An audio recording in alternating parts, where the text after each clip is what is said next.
نبی علیہ السلام کا اپنا خطبہ صحیح مسلم میں موجود ہے. جابر بن عبداللہ کہتے ہیں، اور یہ حدیث امام باقر علیہ السلام نے روایت کی ہے جابر بن عبداللہ سے، اور امام باقر سے بیان کی ہے امام جعفر صادق نے. 2005 نمبر ہے صحیح مسلم میں کہ نبی علیہ السلام جب بھی خطبے کے لیے کھڑے ہوتے تو آپ صلی اللہ علیہ وآلہ وسلم فرماتے کہ میں اور قیامت اس طرح ساتھ بھیجے گئے جیسے یہ دو انگلیاں درمیان والی اور شہادت کی انگلی جوڑ کے، کیونکہ آپ علیہ السلام کے بعد تو اب صرف قیامت ہی آنی ہے. پھر آپ علیہ السلام یہ بھی پڑھتے اما بعد فإن خیر الحدیث کتاب اللہ، آگاہ ہو جاؤ اس کے بعد کہ سب سے بہترین کلام اللہ کی کتاب ہے، وہ خیر الہدی ہدی محمد صلی اللہ علیہ وآلہ وسلم، اور ہدایت یافتہ راستہ محمد صلی اللہ علیہ وآلہ وسلم کا ہے، وشر الامور محدثاتها، اور بدترین کام وہ ہیں جو دین میں نئے داخل کیے جائیں، وکل محدثۃ بدعہ وکل بدعۃ ضلالہ وکل ضلالۃ فی النار. سورۃ النساء میں پوری ڈیٹیل ہے کہ تمام بدعتیں گمراہیاں ہیں، گمراہیاں تمام کی تمام دوزخ میں لے جانے والی. اور اس کے علاوہ بھی صحیح مسلم میں ہے نا، وہ نحمدہ ونستعینہ ونستغفرہ، ان الحمد للہ نحمدہ ونستعینہ ونستغفرہ ونعوذ باللہ من شرور انفسنا ومن سیئات اعمالنا من يهده الله فلا مضل له ومن يضلل فلا هادي له واشهد ان لا اله الا الله وحده لا شريك له واشهد ان محمدا عبده ورسوله. بلکہ صحیح مسلم میں حدیث ہے جس خطبے میں شہادت نہ پڑھی جائے وہ ناقص ہے. شہادت یہ والی، اشهد ان لا اله الا الله وحدہ لا شریک لہ واشہد ان محمدا عبدہ ورسولہ.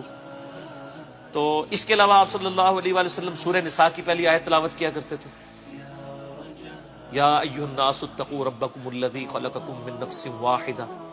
اس کے علاوہ اور آیات بھی آتی ہیں، سورۃ الاحزاب کی آیات بھی آتی ہیں. ترمذی میں وہ روایت کمزور ہے لیکن مسلم شریف میں ایک ہے سورۃ الحشر کی آیات بھی آپ کچھ تلاوت کیا کرتے تھے کہ اے ایمان والو اللہ کا تقوی اختیار کرو اور ہر جان دیکھے کہ اس نے مستقبل کے لیے قیامت کے دن کے لیے کیا بھیجا آگے. یہ والی آیت تلاوت کرتے تھے. اور سر اس سے بڑھ کر نبی علیہ السلام کی تقریر کیا ہوتی تھی وہ زیادہ امپورٹنٹ ہے. وہ صحیح مسلم میں موجود ہے کہ نبی علیہ السلام جمعے کے 2 خطبے ہوتے تھے اور دونوں کے درمیان تھوڑی دیر بیٹھتے تھے اور دونوں خطبے کھڑے ہو کے دیتے تھے اور اس میں لوگوں کو واضح و نصیحت کرتے تھے اور قرآن سناتے تھے. سر اور مسلم شریف میں حدیث ہے کہ نبی علیہ السلام کے ہر جمعے کے خطبے میں سورہ قاف ہوتی تھی، سورت نمبر 50. سورت القحف ہے نا، 15ویں سے شروع ہو کے 16ویں میں، یہ 26ویں پارے میں چھوٹی سی سورہ قاف جس میں میرا مسئلہ نمبر 59 ہے، منکرین خدا کو دلائل کے ذریعے دعوت. تو وہ سورت آپ صلی اللہ علیہ وآلہ وسلم، اور یہ یقین کریں بڑی پرفیکٹ ہے فکر آخرت کے اعتبار سے، وہ سورت آپ پڑھتے تھے. پھر صحیح مسلم میں حدیث ہے کہ انسان کے فقیہ ہونے کی نشانی یہ ہے کہ اس کی نماز جمعے کی لمبی ہو اور خطبہ مختصر ہو. اور پھر اس کے آگے الفاظ ہیں کہ بعض خطبے تو جادو کا سا اثر رکھتے ہیں، سحر کا سا. یہاں کیا ہوتا ہے الٹ، نماز چھوٹی، صرف اہل حدیث ہیں جو صحیح نماز پڑھ رہے ہوتے ہیں، باقی تو مغرور لا رہے ہوتے ہیں. وہ چھوٹی کیوں پڑھاتے ہیں؟ تقریر اتنی لمبی کر چکے ہوتے ہیں کہ انہوں نے ڈر لگا ہوتا ہے کہ یار جلدی فارغ کریے. سر 1:30 بجے جمعے کا ٹائم ہے تو 1:30 بجے مولوی جو ہے نا وہ تھوڑا سا گرم ہونا شروع ہوتا ہے اور جا کے 1:50 کے اوپر جا کے جماعت کھڑی کرتا ہے. تو جماعت میں اس کو پھر ٹینشن پڑی ہوتی ہے، میں پہلے ہی 20 منٹ لیٹ ہوں، نماز کا رگڑا نکال دیتا ہوں. حالانکہ میں نے تقریباً 1.5 سال ایک بریلویوں کی مسجد میں جمعہ پڑھایا اس زمانے میں، 2000 کے اندر بات ہے، 2000 سے لے کے 2001 تک. میری یعنی نماز جمعے کا ٹائم 1:30 بجے تھا، میں 1:20 کے اوپر تقریر ختم کر دیتا تھا سنتوں کے وقفے کے لیے نا. اور جب تقریر ختم کرتا تھا تو اس کے بعد ظاہر ہے وہ حنفی طریقے سے ہی اس وقت پڑھتے تھے نا، سنتوں کے وقفے بعد 1:25 پہ عربی خطبہ شروع کیا اور بعض اوقات 1 منٹ انتظار کرنا پڑتا تھا کہ وہ پوری 1:30 ہو تو جماعت کھڑی کرے. 31 تے 32 والی کہانی ختم نہ، وہ کہانی ختم. ٹھیک ہو گیا. اس طرح آج ایک کلپ آ رہا ہے مارکیٹ، وہ فرحان بھائی نے تیار کر لیا، وہ انشاءاللہ تعالی انقریب لانچ ہونے والا ہے. وہ نا ہی نا ہے اور اسے نا 2 بار آئی ہے نا. وہ کلپ ہے نا مفتی صاحب، نا مفتی صاحب ہے، انہوں نے تعریف کی حدیث کی اور ظاہر ہے ان کا بھی قصور نہیں، ان کے بزرگوں نے تعریف کی ہے تو ہم نے اس کی تھوڑی سی انجینئرنگ کر دی ہے. تو وہ کلپ ہے نا والا. تو سر نا اس ٹائم بھی انتظار کرتے تھے پورے 1:30 ہو جماعت کھڑی. اچھا 2 یا 3 جمعے گزرے تھے سر، لوگ جو ہے نا 1 بجے مسجد میں آ جاتے تھے. تقریر خیر اس ٹائم بھی میری اسپیکنگ پاور تو تھی، کہانیاں بھی بڑے اچھے طریقے سے کرا لیتا تھا. اچھا اون بھی کرا لینا لیکن اون کرا کے پھر انجینئرنگ کرنا، اردو صرف کہانی ہی ہونی ہے سر. حالانکہ انجینئرنگ میں نے کی ہوئی تھی اس وقت. ٹھیک ہے, تو یہ مطلب انسان کو اس معاملے میں احتیاط کرنی چاہیے. یعنی علماء جو ہے وہ خام خواہ گھسیٹتے رہتے ہیں. تو قرآن پڑھ کے سنائے, ایک طرف سے قرآن شروع کریں. ان لوگوں نے تو 12 تقریریں کتاب مارکیٹ سے خریدی ہوئی ہے, ہر 12 جمعے کے بعد وہ ریپیٹ ہو جاتی ہے. ٹھیک ہے, اس کی بجائے کیا کریں, قرآن ترجمے والا لے لیں اپنے فرقے کا. بریلوی ہیں تو احمد بریلوی صاحب کا لے لیں, دیوبندی ہیں تو اشرف تھانوی صاحب کا لے لیں, اہل حدیث ہیں جونا گھڑی صاحب کا لے لیں, اہل تشیع ہیں تو سید فرمان علی شاہ صاحب کا لے لیں. سر 2-3 صفحے ہی پڑھ کے بتا دینا قرآن کے, تو ان کو وہ بیچارے پریشان ہوئے ہوتے ہیں, بیچارے نئے نئے خطیب نا جی, وہ پھر جمعہ آ گیا ان کے لیے تقریر کریے. وہ لوگ بھی سن کے آپ کوئی نواں موضوع کرنا ہے. آپ تو لوگ ایجوکیٹ ہو چکے ہیں اور یوٹیوب کی وجہ سے, اور لوگوں کو یہ شعر بھی پتا ہے کہ نام ہے بابی, نام ہے بابی, میں ہوں مسلم علمی کتابی. کئی لوگ تو اب کہتے ہیں سر جمعہ پڑھنے کا مزہ ہی نہیں آتا, ہر چیز ہی کہانی لگتی ہے. وہ ہے ہی وہ پہلے بھی کہانی سی, لیکن چونکہ تو وہ پتہ نہیں سی کہ کہانی ہے. ٹھیک ہے, تو وہ بڑی مشکل سے لوگ سنتے ہیں. تو اب طریقہ یہ ہے کہ سر آپ کہانی کے بجائے ان کو کہ سر قرآن ترجمے سے شروع کر لیں. یار قرآن پاک اتنی موٹی کتاب ہے کہ یہ ان کو کئی سال چاہیے ختم کرنے کے لیے. آلموسٹ جو عام یہ نارمل قرآن ہے, آپ یہ دیکھیں, یہ آلموسٹ 600 صفحوں کا. تو اگر یہ ہر جمعے کے خطبے میں صرف 2 صفحے بھی پڑھیں, ٹھیک ہے, تو سال میں کتنے جمعے آئیں گے, 52. تو تب بھی 1/3 قرآن بھی نہیں ختم ہوگا. ٹھیک ہے, کتنا ہوگا, 100. 6 سال بعد سر خطبہ ریپیٹ ہوئے گا, دیکھ لو. کیونکہ 1 سال میں 100 صفحے پورے ہوئے تو 6 سال کے اندر 600 صفحے پورے ہوں گے. اور اگر اس کو صحیح طریقے سے بیان کیا جائے تو 1 صفحہ بھی نہیں سر مکمل ہوتا. آپ دیکھتے ہیں ہماری تفسیر ایک آیت کے اوپر میں نے بعض کا 6 گھنٹے کے لیکچرز ہیں. تو قرآن کو, اور نبی علیہ السلام کا خطبہ جمعہ قرآن تھا, اور وہاں یہ ایڈوانٹیج تھا کہ بیان کرنے والا بھی عربی تھا, سننے والے بھی عربی تھے, نہ ترجمے کی ضرورت تھی نہ تفسیر اس طرح کرنے کی, ڈائریکٹ بات کی دل کے اوپر اتر گئی. اب ہمیں ذرا ترجمہ بھی کر کے بیان کرنا پڑتا ہے. تو نبی علیہ السلام کے جمعے کا خطبہ تذکیر ہوتی تھی, نصیحت, اور نصیحت کس کے ذریعے, قرآن کے ذریعے. اور مزے کی بات ہوں, جو سورہ قاف ہے نا, صحیح مسلم میں اوپر تلے 4 حدیثیں ہیں, وہ صحابیہ کہتی ہیں کہ نبی علیہ السلام چونکہ ہر جمعے میں پڑھتے تھے, مجھے زبانی یاد ہوگی سن سن کے سورہ قاف. اور سورہ قاف کی ہی آخری آیت ہے فذکر بالقرآن من یخاف وعید. اے نبی قرآن کے ذریعے نصیحت کیا کریں ان لوگوں کو جو اللہ کی دھمکی سے ڈرتے ہیں. تو نبی علیہ السلام پھر وہ نصیحت اسی صورت سے ہی کر دیتے تھے, فذکر بالقرآن من یخاف وعید. قرآن کے ذریعے, قرآن سے ہی نصیحت کرنی ہے, قرآن سے ہی آپ نے تذکیر کرنی. لیکن یہ قرآن کیسے پیش کریں, قرآن تو آپ کو پتہ پڑھنے سے بندہ گمراہ ہو جاتا ہے نا.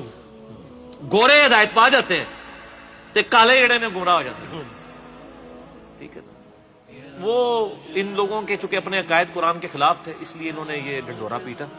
تو نصیحت بھی قرآن سے. اور وہ بخاری مسلم کی جو حدیث میں نے بیان کی تھی انڈے کے حلال ہونے کے اوپر, اس میں بھی الفاظ پتہ کیا, سب سے پہلے جو آتا ہے اس کو اونٹ کی قربانی کا ثواب, اس کے بعد والے کو گائے کا, اس کے بعد والے کو بھیڑ کا, اس کے بعد والے کو مرغی کا, اس کے بعد والے کو انڈے کا. اس کے بعد آگے الفاظ ہیں, پھر فرشتے جو ہے رجسٹر بند کر دیتے ہیں. وَيَسْتَمِعُونَ الذِّكْرَ, اور پھر وہ کان لگا کے تذکیر, جو نصیحت کر رہا ہوتا ہے نا وائز, وہ سننا شروع کر دیتے ہیں. فرشتے بھی تقریریں سنتے ہیں. ویسے تو تھوڑیاں گاڑیاں سن کے تو فرشتے بھی ہنستے ہوڑے تھے, بندے ہنس رہے ہیں. یار یقین کریں مجھے تو اب فرشتوں کے اوپر آ رہا ہے. یار فرشتے کیا سوچتے ہوں گے یار کہ ان کو اللہ تعالیٰ نے ایک پیغمبر دیا, کتاب محفوظ کی, یہ اس کو چھوڑ کے کہانیاں کرا رہے ہیں. بڑا حوصلہ ہے فرشتیاں دا, یقین کرو. پھر بھی تھوڑا نام رجسٹر لکھتے ہیں, ہو سکتا ہے نہ لکھتے ہوں کہانی سننے کے لیے پہلا بندہ آ گیا, ہوں دوسرا آ گیا, ہوں تیسرا آ گیا, تے کہانی سن کے اٹھ گیا, تے گھر بھی جا کے کہانی ہی سنائے گا. آپ امیجن کریں کہ فرشتوں کے لیے تو حسب حال ہی بنا ہوا ہے یہ مسجدیں جو ہیں, لیکن ان بیچاروں کی تو اللہ نے ڈیوٹی لگائی ہے. ادروائز یقین کریں آپ کی جو مسجدیں نا ان میں تو وہ کہیں یا اللہ اتنے نہ منو بھیجو, لیکن وہ چونکہ پابند ہے حکم کے تو وہ جاتے ہیں ہر دفعہ بیچارے کہانیاں سن کے. اللہ کو جا کے اللہ نو دس دے ہوں گے کہ جناب کہانیاں نے, ٹھیک ہے نا, تم جی نہیں اللہ کو پتا ہوتا ہے, لیکن اللہ پوچھتا ہے سر. جی جی جی صحیح مسلم میں حدیث ہے کہ جہاں پہ بھی کوئی محفل ہوتی ہے نا وہاں پہ فرشتے ڈانپ لیتے ہیں, جب وہ واپس جاتے ہیں اللہ تعالیٰ پوچھتا ہے کہاں سے آئے, وہ پوری ڈیٹیل ہے. اور وہ محفل قرآن کے بارے میں, یہ بابوں کی محفلوں کے بارے میں نہیں, وہ تو خیر پازیٹیو سینس میں. تو یہ جو کہانیاں ہیں وہ ظاہر ہے اللہ تعالیٰ کے تو علم ہے, لیکن اللہ تعالیٰ پوچھتا ہے اس لیے کہ اس کا ایک پروسیجر ہے, ایک طریقہ ہے کہ ڈیوٹی لگائی ہے, ذرا ان سے بھی فیڈ بیک لیا جائے. تو بہرحال آپ دیکھیں کہ کتنی شرمندگی نبی علیہ السلام کو قیامت الدین اس امت کی وجہ سے اٹھانی پڑے گی کہ اس امت کو کتاب محفوظ کر دی گئی, پیغمبر کی تعلیمات محفوظ کر دی گئی, یہ پھر بھی کہانیاں کراتے رہے. اور میں یقین کریں مجھ سے تو صبر نہیں ہوتا, میں تو 1 بجے جمعہ ہے نا سر 12:55 میں گھر سے نکلتا ہوں, بس اتنا ٹائم لے کے کہ 2 سنتے پڑھوں. اس میں بھی بعض کا 1-2 جملے اتنے کوفت والے آخری منٹ میں بھی پڑ جاتے ہیں دماغ میں کہ بندہ کہتا ہے یا تو پھر یہ اصلاح کرے نا سر. تو صحیح مسلم میں حدیث ہے کہ مؤمن وہ ہے کہ جو برائی دیکھے تو ہاتھ سے روکے, ہاتھ سے نہیں روک سکتا, زبان سے روکے, اگر زبان سے بھی نہیں روک سکتا تو دل میں برا جانے, لیکن ساتھ کا دل والا معاملہ ہے ذالک اضعف الایمان, یہ سب سے لوز درجہ ہے جی. تو ہم تو ہیں بھائی حسینی, ٹھیک ہے نا جی, تو ہم تو کہتے ہیں بھی اس کو کم از کم زبان سے روکیں, اور ہم تو زبان سے بھی کسی کو روکیں تو یہ ڈر لگتا ہے کہ وہ ضد میں نہ آ جائے. تو اس لیے پھر بہتر ہے کہ نہ سنیں اور نہ وہ کرنا پڑے. میں کسی کو یہ مشورہ نہیں دیتا, آپ لوگ سنیں اور لوگوں کو بتائیں. آپ کے اصلاح کرنے سے کوئی برا نہیں منائے گا, میرے ذرا کرنے سے ذرا, میں آپ کو پتا ہے نا پھر ایک جو ہے وہ بریکٹ والا مشہور ہو چکا ہوں انورٹڈ کاماز میں, تو اس لیے میرے لیے تو مشکل ہو جاتا. تو میں جو ادھیڑ عمر کے جو بزرگ ہیں نا ان سے ریکویسٹ کر کے نا تو اپنی معروضات پہنچاتا رہتا ہوں خطبات تک کہ یہ جو کہانی کرائی تھی ان کو بتائیں کہ یہ کہاں لکھی ہوئی ہے. کیونکہ جو سفید داڑھی والے ہیں ان کے ساتھ کم از کم مولوی بدتمیزی نہیں کرتے, سن لیتے ہیں, بات مان بھی لیتے ہیں. ہم لوگ بات کریں تو وہ برا مان جاتے ہیں, میں تو ویسے ہی کرنے جوگا نہیں ہوں. اور آپ لوگ بھی, آپ میں سے بھی اکثر وہ کوئی بات کرے وہ کہتے ہیں پتہ لگے کہڑے اسٹیشن تو بول رہے ہیں. ٹھیک ہے جی, یہ جو چھوڑ دیں جناب, جہاں بھی آپ یعنی یہ ہمارے ایک بھائی ہیں ساہیوال میں, وہ بتا رہے تھے وہ کسی مسجد میں چلے گئے تو وہاں پہ کوئی مولانا صاحب نا یعنی درس دے رہے تھے. تو ظاہر آپ جو ہماری ویڈیوز دیکھتے ہیں ان کو تو پتہ ہوتا ہے نا مطلب یہ کیا سچ ہے اور کیا یہ کہانی کروا رہے ہیں. تو جناب وہ درس دے کے جب وہ فارغ ہوئے نا تو انہوں نے کہا جی یہ جو آپ نے بیان کیا ہے تو یہ کہاں پہ لکھا ہوا ہے, کوئی اس کا کوئی حدیث, کوئی ریفرنس اور یہ وہ. تو جب یہ کوئی بات پوچھ رہا ہو آج کے زمانے میں اور ساتھ اس کی غلطی سے اس کے منہ سے نکل جائے, یہ ہمارے لوگوں سے بڑی غلطی ہوتی ہے, وہ کہتے ہیں اس حدیث کا انٹرنیشنل نمبر بھی بتا دیں. بس یہ بولنے کی دیر ہے, اور لگتا ہے مجھے پتہ لگ گیا تو کہڑے اسٹیشن تو بول رہے ہیں, تو انجینئر تو سننا ہے, جس مرضی اسٹیشن سے کوئی بول رہا ہے. ہم تو آپ سے اللہ نبی کی بات پوچھ رہے ہیں. مجھے کوئی شخص آ کے کہتا ہے جی سورہ البقرہ کی آیت نمبر 279 میں لکھا ہوا ہے کہ جو ہے وہ سود کھانے والا اللہ اور اس کے رسول سے جنگ کرتا ہے, تو میں اس سے اس کی ڈگری مانگوں گا؟ میں قرآن کھول کے پڑھوں گا, تو ریفرنس کو فالو کرو. صحیح بخاری میں حدیث ہے بلغوا عنی ولو آیا, پہنچا دو میری طرف سے خواہ تمہیں ایک آیت ہی کیوں نہ آتی. تو پہنچانا یہ ضروری ہے, تو پہنچائیں.